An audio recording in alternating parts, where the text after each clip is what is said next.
எல்லாருக்கும் வணக்கங்க. மீண்டும் உங்க எல்லாத்தையும் மெய்ப்பொருள் காண்க தளத்திற்கு வரவேற்கிறேன். இன்னைக்கு நம்ம எத பத்தி பேச போறோம்னா, சிந்தனை. சிந்தனை வளர்க்கிறது எப்படி? சிந்தனை ரொம்ப முக்கியங்க. உங்களோட வெற்றிக்கு, உங்களோட வேலை, ஒரு நல்ல சமூக இணக்கம், இது எல்லாத்துக்குமே சிந்தனை ரொம்ப முக்கியம். சிந்திக்காம செயல்படுற எந்த ஒரு விஷயமுமே பெரும்பாலும் வெற்றிகள் நோக்கி பயணிக்கிறது கொஞ்சம் சிரமமா இருக்குங்க.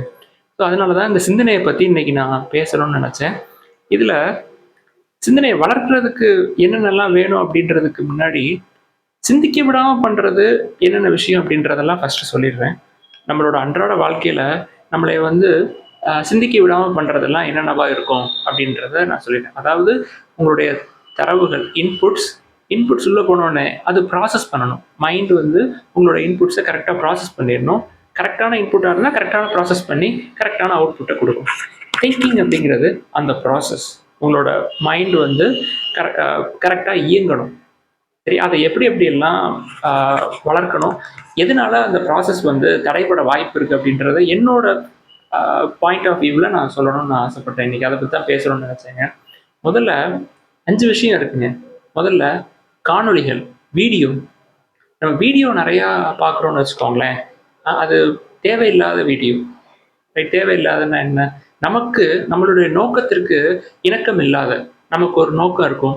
அந்த நோக்கத்திற்கும் நம்ம பார்க்கக்கூடிய அந்த காணொளிக்கும் எந்த சம்மந்தமே இல்லைன்னா, அதனால நம்மளுக்கு நேர விரயம் அதிகமாகிறதுங்கிறது ஒரு பக்கங்க. இன்னொன்னு பொதுவா வீடியோக்கள், இந்த காணொளிகளா நீங்க பார்க்குறப்போ, அந்த காணொளியில என்ன தெரியுதோ, அத மட்டும் தான் உங்க மூளை ஏற்றுக்கொள்ளும். அதற்கு அப்பால் சிந்தனை என்பது இருக்காது. ஸோ அளவுக்கு அதிகமா காணொளிகள பார்க்குறது, வீடியோக்கள், நம்ம நோக்கத்திற்கு தேவையில்லாத வீடியோக்கள பார்த்து நேரங்கள விரயம் பண்றதுங்கிறது உங்களோட சிந்தனை, உங்களோட தூண்டுதல், சிந்தனைக்கான தூண்டுதல குறைக்கும் அப்படின்றது என்னோட கருத்துங்க. அடுத்தது 2வது விஷயம் விளையாட்டு. விளையாட்டு ரொம்ப நல்ல விஷயம் தாங்க. ஆனா இந்த காலகட்டத்தில விளையாட்டுக்கு செலவிடப்படும் நேரம் எங்க அதிகமா இருக்குன்னா, நம்மளோட கைபேசி இருக்கு இல்லையா? ஃபோன், தென் மடிக்கணினி, நம்மளோட லேப்டாப், அதுல விளையாட்டுக்கு அதிக நேரத்த நம்ம மாணவர்கள் செலவு பண்றாங்க. விளையாட்டு ரொம்ப முக்கியம். ஆனா, அத மைதானத்துல போய் விளையாடணும். ஆனால், கைபேசியிலயும், உங்களோட மடிக்கணினியிலயும், அதாவது ஃபோன்ல அதிகமான ஸ்க்ரீன் டைமிங், ரொம்ப நேரம் நீங்க ஃபோன பார்க்குறீங்க. அது உங்களுக்கு சோர்வை ஏற்படுத்தும், மனச்சோர்வை ஏற்படுத்தும். அதே நேரம் உங்களோட கணினியில நீங்க விளையாடுறீங்க. தற்காலிகமா ஒரு இன்ஸ்டன்ட் கிராட்டிஃபிகேஷன், தற்காலிகமா உங்களுக்கு ஒரு இன்பத்த குடுத்தாலும், அது தொலைதூரத்தில பார்க்குறப்போ, நீண்ட தொலைவுல லாங் டெர்ம்ல பார்க்குறப்போ, அது உங்களோட சிந்தனைய மட்டுப்படுத்தும் அப்படின்றது என்னோட கருத்து. அடுத்தது உணவு. இந்த ஃபாஸ்ட் ஃபுட்ஸ் அப்படின்னு சொல்றாங்க இல்லையா? அது உங்களை சோர்வடைய செய்யும் அப்படின்றது என்னோட கருத்துங்க. அளவுக்கு அதிகமான உணவு.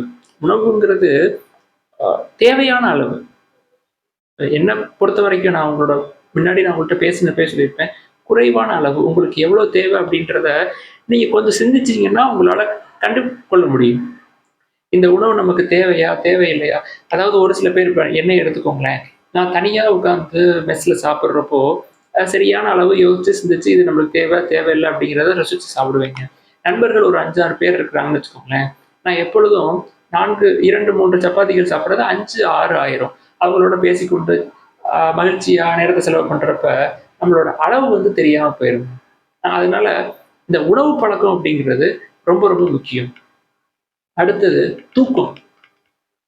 தூக்கம் 8 மணி நேரம் தூக்கம் அப்படிங்கிறது எல்லாருக்கும் கட்டாயம் தேவை.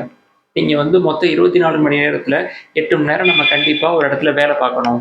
இப்ப நம்ம மாணவர்கள் படிக்கிறாங்க அப்படின்னா, 8 மணி நேரம் முழுக்க முழுக்க கல்விக்காகவும், அவங்களோட சிந்தனைக்காகவும், அவங்களோட அறிவை வளர்க்கிறதுக்காகவும் அந்த 8 மணி நேரத்த செலவிடணும் அப்படின்னு நான் சொல்றேன். அடுத்தது மீதமுள்ள 8 மணி நேரத்த நல்லா தூங்கிரணுங்க. 2, 8 ஒரு 8 நம்மளோட வேலை, கல்வி, நம்மளுடைய நோக்கம், அதற்கான வேலைகள், அதற்கான செயல்பாடுகள் அது எல்லாமே இருக்கணும். மீதமுள்ள 8 மணி நேரம் நல்லா தூங்கிரணும். குறைந்தது ஒரு 9:30 மணிக்கு தூங்கி, ஒரு 6:30 மணி வரைக்குமாவது, 5:30 மணி வரைக்குமாவது நல்லா தூங்கிரணும். அடுத்தது மீதமுள்ள 8 மணி நேரத்துல உங்களோட குடும்பங்களோட செலவு பண்ணுங்க. அம்மா கூட பேசணும். ஃபோனையே பார்த்துட்டு இருக்காம அப்பா கூட பேசணும். உங்களோட லிசனிங் ஸ்கில்ல வளர்த்துக்கணும். இந்த கம்யூனிகேஷன் அப்படின்னு சொல்லுவோம் இல்லையா, மீதமுள்ள 8 மணி நேரம் அம்மா கூட, அப்பா கூட, அக்கா, உறவினர்கள், நண்பர்களை போய் நேர்ல பார்க்கணும். என்னை பொறுத்த வரைக்கும் நேர்ல பார்த்து அவங்கள்ட்ட மனம் விட்டு பேசணும். நேர்ல ஃபோன்ல வந்து செய்தி அனுப்புறது, சேட் பண்றது இல்லாம வீடியோ காலே இருந்தாலும் நேர்ல போய் பார்க்குற மாதிரி இருக்காதுங்க. ஸோ தூக்கம் வந்து ரொம்ப முக்கியம். அதைத்தான் நான் முக்கியமாக சொல்றேன். தூக்கம் 8 மணி நேரம் கட்டாயமா தூக்கம் இருக்கணும். அடுத்தது ஒரு நோக்கம் இருக்கணும். உங்களுக்கு வந்து சிந்தனை வளர்க்கறதுக்கு ஒரு நோக்கம் கண்டிப்பா தேவைங்க. இதுதான் என்னுடைய வாழ்க்கையினுடைய லட்சியம். இந்த லட்சியத்துக்காக தான் நான் வந்து என்னோட அ அன்றாட வேலைகளை வந்து செய்றேன். இதற்காக தான் நான் படிக்கிறேன். இதற்காக தான் நான் தினமும் இந்த குறிப்பிட்ட ஒரு ஸ்கில்ஸை வந்து நான் டெவலப் பண்ணிக்கிறேன்.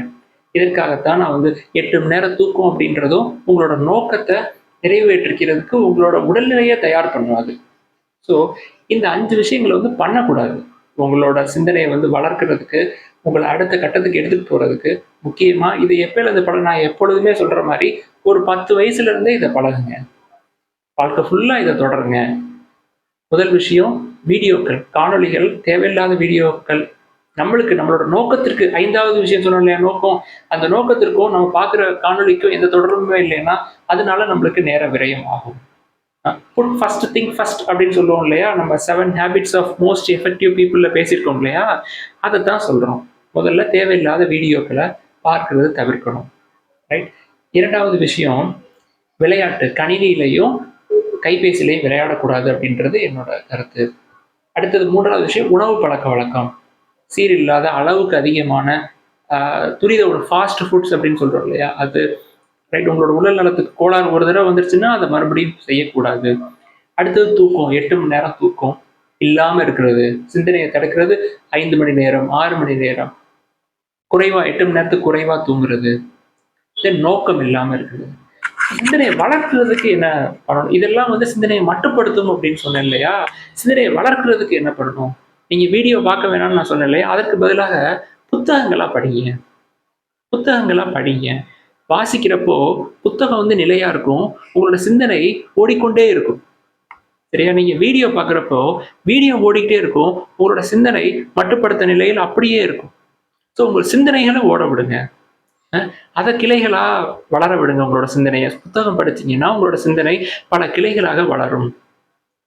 2வது விஷயம் விளையாட்டு. விளையாட்டு மைதானத்துல போய் விளையாடுங்க. நிறைய மாணவர்களோட சேர்ந்து விளையாடுங்க. உங்களோட நண்பர்களோட சேர்ந்து விளையாடுங்க. நேரடியா நீங்க விளையாடுங்க. நீங்க விளையாட போங்க. நீங்க டிவியில விளையாட்டு பார்க்கறதுக்கும், நீங்க போய் நேரா விளையாடுறதுக்கும் நெறைய வித்தியாசம் இருக்குங்க.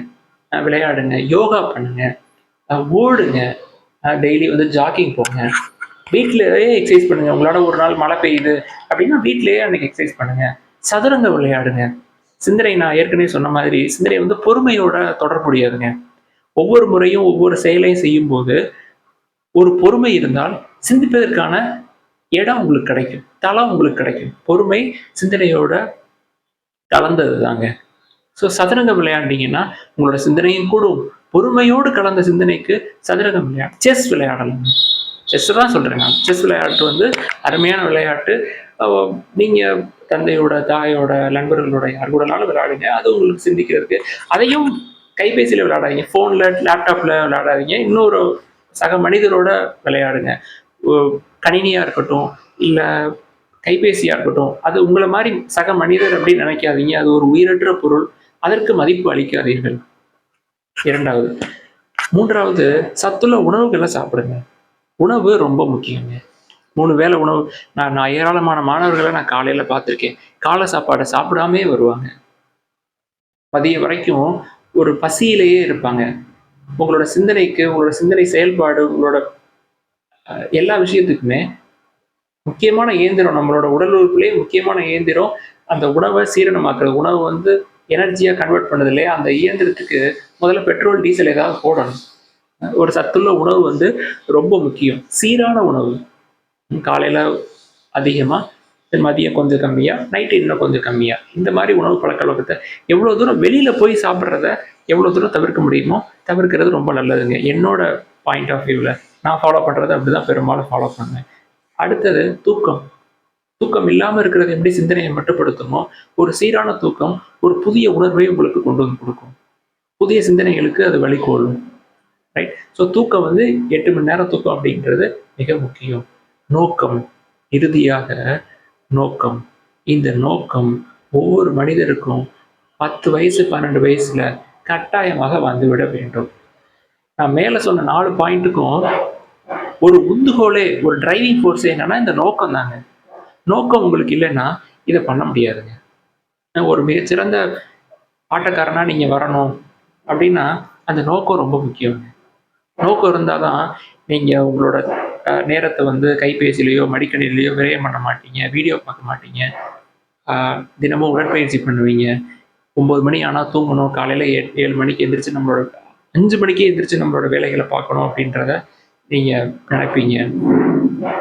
முறையாக உணவு பழக்கத்தை சீரமைப்பீங்க. இது எல்லாத்துக்குமே ரொம்ப முக்கியம். உங்களோட சிந்தனையை வளர்க்குறதுக்கு உங்களோட நோக்கம் ரொம்ப முக்கியம். ஸோ அதுக்கு தான் நான் திரும்ப திரும்ப சொல்லுவேன், உங்களுக்கு முதல்ல ஒரு நோக்கம். இங்கே தான் நான் இந்த திசையில் தான் நான் போக போகிறேன். இதற்காகத்தான் நான் ஒவ்வொரு படியையும் எடுத்து வைக்கிறேன். ஒரு படி பின்னாடி வச்சாலும் அடுத்த படி 2 படியாக சேர்த்து நான் வச்சுருவேன். லெனின் சொல்வது போல் 1 ஸ்டெப் பேக்வேர்ட் 2 ஸ்டெப் ஃபார்வர்ட் அப்படின்னு சொல்லுவாங்க. அது மாதிரி ஒரு நாள் தடுமாற்றமானாலும் 2வது 3வது அடுத்தடுத்த நாட்கள் தொடர்ச்சியாக படிகளை ஏறிக்கொண்டே போகிறதுக்கு அந்த நோக்கம் ரொம்ப முக்கியம். ஸோ கல்வி அதுக்கு உதவி செய்யும். உங்களோட உடல்நிலை அதற்கு ஒத்துழைப்பு தரணும். அதற்காகத்தாங்க இந்த சிந்தனைக்கு தொடர்புடைய எல்லா விஷயத்தையுமே இன்னைக்கு பார்த்தோம். அடுத்த காணொலியில் இன்னொரு விஷயத்தை பற்றி நம்ம பேசுவோங்க. எல்லாருக்கும் ரொம்ப நன்றி.